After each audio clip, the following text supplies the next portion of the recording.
Baik, selamat pagi, siang, sore, malam bagi Bapak, Ibu, Kakak, Abang, atau siapapun yang nonton video ini. Perkenalkan nama saya William Napitupulu dari Prodi S1 Informatika dengan NIM 11S10. Dan di sini saya akan menjelaskan tentang materi W13 pada kuliah MPTI yaitu Project Procurement Management. Oke, langsung saja lanjut ya. Jadi pada Project Procurement Management kita sekarang mau membahas tentang eh, pengadaan dari eh, resource-resource yang diperlukan untuk sebuah proyek. Berarti ibaratnya ini kayak pengumpulan dari apa saja yang kita perlukan, yang mungkin tidak hanya langsung datang dari diri kita, dari tim kita sendiri. Jadi kita sebaiknya bisa memahami aspek-aspeknya dan cara strategi untuk melakukan pengadaan dari proyek-proyek tersebut. Eh, Pengadaan ini eh, penting, itu termasuk ke eh, dalam bagian planning, ada bagian planning, dan di sini eh, kita perlu mengadakannya karena eh, satu kuncinya ibaratnya sini ada outsourcing. Nah, dalam sebuah proyek biasanya kita perlu banyak resource dan mungkin kita tidak mau hanya menggunakan resource yang eh, cari mahal-mahal atau kita bangun sendiri gitu karena itu satu makan waktu dan tidak efisien. Gara-gara itu kita harus bisa menggarner eh, dengan outsourcing resource-resource yang kita perlukan, bisa itu dari sumber orang-orang yang sudah kita tahu, bisa itu dengan perusahaan-perusahaan lain yang mungkin satu visi dengan kita, satu proyek mungkin. Ibaratnya kita tidak mau menggunakan hanya untuk procurement kita hanya mau menggunakan apa yang datang dari kita. Kita mau jika bisa outsource apa hal-hal yang kita bisa eh, pada perusahaan-perusahaan lain atau pada pihak-pihak lain lah. Eh, Seperti contoh ini Walmart, mereka sebenarnya lebih pilih nggak melakukan outsourcing, tapi banyak banyak perusahaan lebih pilih melakukan outsourcing. Bahkan di game-game yang baru, 90% layanan TI menggunakan outsourcing.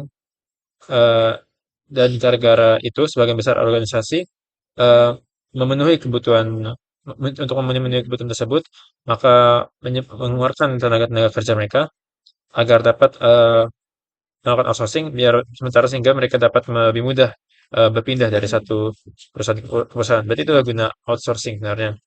Eh, Lanjut dari situ untuk eh, proses pengadaan proyek sendiri, eh, sorry, mungkin di sini dulu. Kenapa tidak outsource itu? Ini beberapa alasannya untuk meningkatkan akuntabelitas, memberikan fleksibilitas, memungkinkan juga biar organisasi bisa fokus ke hal-hal lain yang mungkin lebih eh, tidak replaceable lah kita bilang ya. Dan juga biasa biar lebih fashion ya. Oh, dan ini bisa dilakukan dengan sebuah kontrak ya. Ibaratnya sebuah kontrak lah cara kita mungkin persetujukan outsourcing dengan pihak-pihak lain. Ini berarti bahwa eh, pihak-pihak legal untuk dalam persetujuan kita biar kedua pihak seharusnya eh, ter- harus memenuhi apa yang mungkin terdapat pada kontrak ini. Jadi untuk proses manajemen pengadaan proyek sendiri ada 4 langkah, yaitu planning, yaitu planning atau perencanaan, eh, pelaksanaannya, pengendaliannya, dan penutupannya. Jadi dari sini, coba langsung kita bahas saja. Setelah saya baca arti-arti pentingnya saja sini ya. Jadi pertama pada planningnya. Nah, untuk untuk planning sebuah pengadaan, ibaratnya kita perlu mengidentifikasikan apa saja yang dibutuhkan proyek-proyek kita. Jadi ibaratnya lakukanlah requirement analysis ya kan. Dan jika tidak perlu, ya mending diturunkanlah prioritasnya atau tidak perlu dilakukan sama sekali dalam pengadaan kita. Nah, dan di sini kita berarti sudah mulai harus mempersiapkan kontrak ya. Ada beberapa kontrak, yaitu pada kontraknya berupa pada eh, resource, berupa waktu, dan resource uang yang mungkin kita pakai. Pertama ada fixed price, ya, jadi itu harganya tidak bisa terganti lagi. Itu ibaratnya ada sesuatu yang eh, eh, ibaratnya tidak berubah lah. Apa datanya ibaratnya itu sudah saja ada dan mungkin diterima, mungkin tidak. Eh Habis itu ada cost plus contracts. Di sini itu kita akan eh, akan menggunakan payment dari cost sebenarnya. Jadi apapun yang kita beli harus memiliki informasi berupa overhead kontraktor dan profit eh, dari kontrak tersebut. Nah, habis itu ada time and materials contract itu jelas dari namanya itu berkaitan pada waktu dan berkaitan pada bahan-bahan yang mungkin diperlukan untuk menyahkan kontraknya. Dan habis itu unit pricing contract dan ini digunakan dalam bisa lihat dari gambarnya ya. Ini digunakan dalam proyek-proyek pembangunan terutamanya. Dan biasanya dibangun dengan sebuah eh, dengan proses yang sudah dideterminasi terlebih dahulu. Oke, saya akan lompat ke bagian sini, langsung ke sini. Tools dan Techniques for Marketing and Process Acquisitions. Nah, ini saya sudah pelajari kayak di week 4 aku rasa. Ya, tools-toolsnya ada expert judgment, market research, sama make or buy analysis. Saya hanya akan jelaskan dalam ke make or buy. Ibaratnya itu teknik yang menentukan kayak suatu organisasi itu eh, mau bikin atau mau beli benda itu. Jadi ibaratnya ini harus ada pertentangan juga. Kayak apa mereka resource yang sementara sudah ada mencukupi untuk membangun dan apa jika membangunnya itu beneficial atau enggak mending beli aja dari mana gitu. Karena siapa tahu itu lebih menghemat dan lebih efisien. Ini adalah sebuah contoh soal asumsikan Anda dapat menyewa item yang Anda butuhkan $800 per hari kan. Untuk beli item biayanya 12.000 per hari. Nah, biaya operasional harian atas hari berapa waktu. Dan ini kalkulasinya. Jadi di sini 12 ibaratnya 12.000 tambah 400 D untuk yang per hari tadi kan. Nah, itu per hari tadi. Ibaratnya di sini dapat dilihat bahwa itu akan mencapai 30 hari pas ya. 220.000 bagi 400. Oke. Jadi jika kita membutuhkan barang tersebut sama lebih dari 30 hari, akan lebih ekonomis kalau kita membeli saja bendanya daripada bikin sendiri. Oke, saya akan membuat beberapa hal ini. Ini langsung ke dokumen pengajuan. Coba. Untuk dokumen-dokumen pengadaan ini, ibarat ini membuat sebuah proposal ya. Jadi nanti dalam pembuatan kontrak dan sebagian, kita akan membuat buat dokumen, kita kasih dokumentasi lah, apa saja yang eh, kita perlukan, apa yang mungkin kita mau cari. Dan juga kita perlu sebuah bid, ibaratnya itu penawaran dari, eh, ibarat kita bisa bawakan penawaran dengan pihak yang kita mungkin melakukan outsourcing tersebut. Kriteria pemilihannya eh, itu menggunakan eh, beberapa bentuk evaluasi eh, dan apa yang apa tipe evaluasi yang mungkin kita lakukan itu harus mengevaluasi faktor-faktor eh, kinerja eh,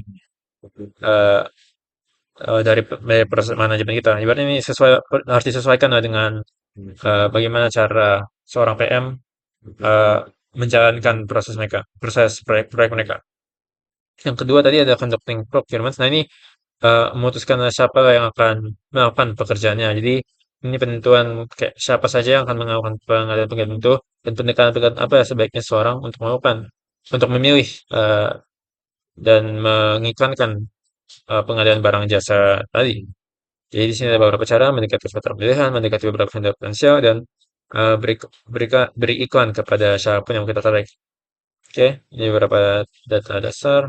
Oke, dan sekarang pemilihan penjual. Nah, organisasi uh, yang melakukan evaluasi terhadap penjual ini nanti akan juga memilih siapa lah yang kita akan pilih siapa yang mau kita melakukan aktivitas jual beli outsource kita ini dan apapun itu eh, kita harus dapat mempersetujukan terlebih dahulu apakah ini penjual yang pas dengan kita apa kita tidak tiba-tiba jangan kita mau kena fleece atau kena tipu dalam proses biddingnya di mana kita malah terugi dari proses outsourcing kita ini. Habis itu kita bisa harus mengendalikan procurement kita. Lagi nih kayak tadi, eh, mirip kayak make or buy tadi ya. Ibaratnya kita harus cari keseimbangan dari mana yang kita beli dan mana yang kita buat sendiri.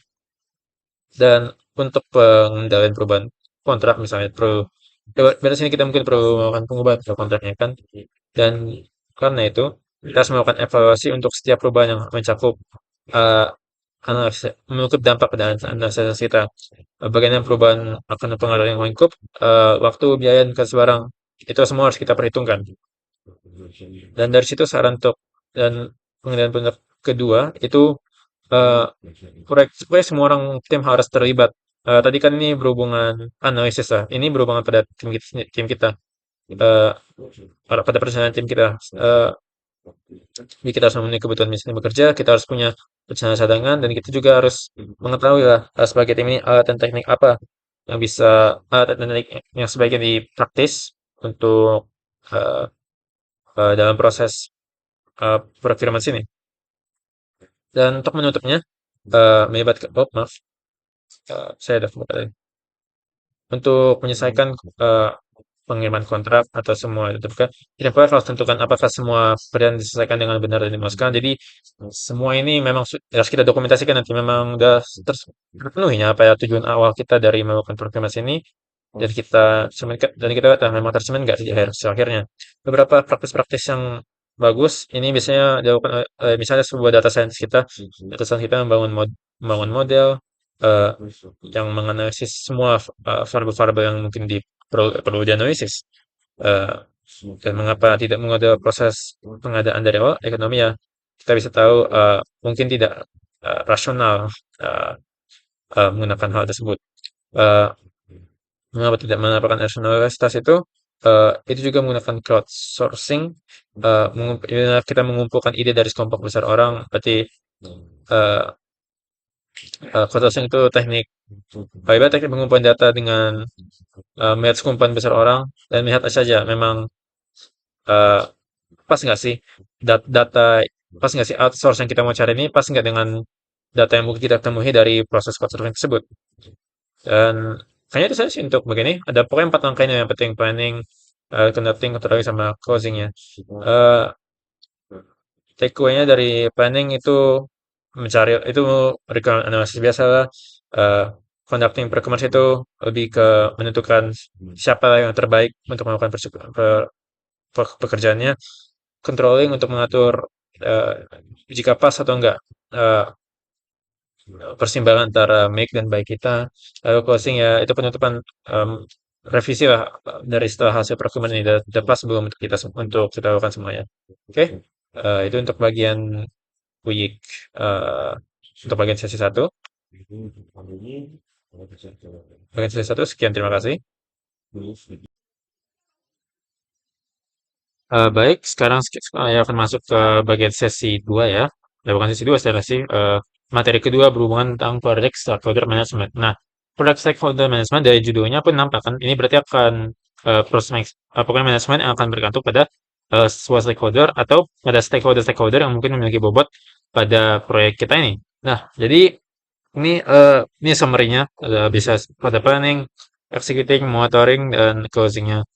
Eh, untuk semua ini, misalnya coba pada planning, eh, akan ada beberapa proses yang berupa output tertentu, yang akan menyangkut berupa dokumen, atau juga sampai pada executing persetujuan atau perubahan dari eh, permintaan yang mungkin pada proyek tersebut. Langsung saja coba kenapa kita mungkin melakukan proyek stakeholder management ini. Dan itu karena sebuah stakeholder, dari namanya nampakkan stakeholder, berarti mereka memegang sebuah risiko dalam menangani proyek ini. Dan risiko-risikonya, karena sebuah proyek mungkin bisa bisa berubah, sebuah proyek itu bisa berubah ya, itu juga bisa mempengaruhi stakeholder-stakeholder kita, bahkan sampai menyebabkan kehilangan pekerjaan eh, pemegang proyek dari stakeholder tersebut. Sebaliknya, mereka juga ada seorang PM yang bisa dipandang sebagai musuh, misalnya terjadi hal yang seperti saya katakan tadi. Sebaiknya mereka dapat juga dipandang sebagai sekutu jika mereka berhasil memimpin proyek dengan yang baik, di mana eh, proyek tersebut membantu mereka seperti meningkatkan gaji atau menghasilkan pekerjaan baru bagi stakeholder atau bagi kawan dari stakeholder kita. Bagaimanapun, project manager harus tahu cara mengidentifikasikan, memahami, dan bekerja dengan berbagai kepentingan yang mungkin diperlukan oleh stakeholder kita. Dan ini prosesnya akan ada planning, ada identifying stakeholders, ada managing stakeholder tersebut, ada controlling dari stakeholder tersebut. Jadi ada proses perawalannya, uh, ada menentukan dulu bagai apa saja, itu pada identifying. Jadi ibaratnya kita menjadikan siapa aja ya stakeholder-stakeholder kita di sini. Eh, termasuk biasanya ini biasanya berupa sponsor, berupa staff-staff yang mendukung, dan ya berupa klien atau pelanggan untuk proyek-proyek tersebut. Eh, ini untuk pemangku kepentingan yang internal ya. Untuk yang eksternal, eh, bisa juga berupa kompetisi kita mungkin seperti pesaing kita, pemasok atau kelompok artis lainnya yang akan mungkin terpengaruh oleh eh, jalannya proyek kita ini. Dan juga ada beberapa stakeholder tambahan seperti direktur, keluarga dari sebuah orang PM ini, customer-customer yang mungkin tidak eh, customer yang berpotensi lah, apa lingkup yang bisa kita senang juga dari proyek kita ini. Dan juga data dari stakeholder ini untuk mengidentifikasikan informasi kita bisa perlu nama, posisi, lokasi, peran di proyek, dan informasi kontak untuk stakeholder tersebut. Ibaratnya ini yang bantu saja kita identifikasikan siapa stakeholder tersebut dan apa eh, bagaimana cara kita bisa berkomunikasi dan apa peran stakeholder tersebut di sini. Ini contoh datanya. Misalkan ada namanya, misalnya ini nama-namanya, posisinya di perusahaan ini apa, eh, apa itu tipe internal atau eksternal tadi, lalu ini proyek role-nya, kontak informasinya. Lanjut dari situ kita bisa juga mengklasifikasikan stakeholder pada 4 hal ya di sini ya. Dengan interest yang tinggi, eh, dengan interest yang rendah, dan dari daulat lah yang dipunyainya, low power ya. Eh, ibaratnya berarti ini mungkin kita mau ini sesuatu yang kita tidak mau target, tapi dia sudah punya eh, daulat di atasnya, berarti kita harus tetap memuaskannya. Ini suatu yang di kanan ini, aku akan referensi sebagai kuadran 1, 2, 3, 4. Di kuadran 2 ini misalnya mungkin eh, tinggi interestnya dan tinggi daulatnya, ini harus kita ini yang paling kita utamakan dari semuanya. Ini kalau rendah ya, bunganya tapi dan juga rendah rendah daulatnya, kita cuma perlu awaskan saja. Dan ini misalnya tinggi eh, interest kita ngejarnya dan rendah daulatnya, ya kita harus bisa ada eh, informasi kalau kita harus kita biarkan dia terinform apa proyeknya yang sedang terjadi. Dan ini level-levelnya ada unaware, resistant, neutral, sportif, dan leading. Dari unaware itu ibaratnya tidak, bahkan dia tahu jika ada proyek eh, dan dampaknya ke mereka, sampai ke leading, di mana bahkan bersadar akan proyek dan mungkin bahkan memimpin proyek kita ini. Oke, selanjutnya ada planning stakeholder management. Di sini kita bisa harus menganalisis pemangku kepentingan tim proyek dan mengembangkan rencana untuk mengolahnya. Dan ini beberapa eh, rencana pengelolaan pemangku, itu bisa mencakup tingkat keterlibatan yang diperlukannya, keterkaitannya antara pemangku kepentingan, syarat-syarat komunikasi, strategi untuk pengelolaan potensi, dan metode untuk memperbarui rencana pemangku kepentingan. Dan sekarang kita diskusi tentang informasi sensitif. Nah, pada sebuah proyek mungkin ada informasi yang kita boleh keluarkan ya. Itu tidak boleh menjadi bagian dari dokumen-dokumen yang resmi. Ibarat tadi kan ada stakeholder eksternal gitu, yang berupa pesaing kita, mereka nggak boleh tahu. Nih, apa dokumen, apa sensitif, sensitif informasi ini. Dan dalam banyak kasus, seorang PM harus eh, mampu menyiapkan rencana untuk membatasi akses dan buat hierarki dari kepentingan tersebut. Ini contoh sebuah stakeholder analysis. Bisa dilihatkan namanya, dan ini current engagement-nya penting sih. Current engagement-nya ada leading, resistant, supportive, dan neutral. Managing stakeholder engagement berarti baru sudah teridentifikasi dan sudah terpilih siapa saja stakeholdernya di sini. eh, data dokumennya siapa stakeholder di sini. eh, kita bisa atur sekarang agar misalnya contohnya ini sponsor proyek sering memberi peringatan tujuan ruang lingkup waktu di mana kita harus bisa ngatur biar klien kita, sponsor kita, atau siapa stakeholder kita itu selalu akan puas dan selalu kita bisa berkomunikasi dengan mereka dan menerima input dengan cara apapun itu, menerima input untuk pembangunan proyek kita ini. Ini contoh tabel yang mengekspornya atas sebuah tabel management matrix ya. Measure suksesnya ada scope, time, cost, teknologi. Misalnya coba ada yang scope ya. Prioritasnya 1 dulu ya, kayak terlalu tinggi ya. dan harapannya itu scope statement query defines mandatory requirements. Berarti apa scope ini sudah jelas apa yang mau apa jelas lah apa scope-nya ini. Dan ini ada beberapa guideline-nya kita harus fokus menerima yang mandatory. Ibaratnya scope ini yang harus eh, dijalankan. Sekarang coba langsung ke yang prioritasnya tiga nih, cost. Nah, eh, ibaratnya itu kayak contoh sebuah proyek yang crucial lah untuk organisasi kita ini. Cost, ya ini akan mempengaruhi semuanya ya dalam sebuah perusahaan ya. Ini kan ibaratnya resource kita yang terutama, terpenting.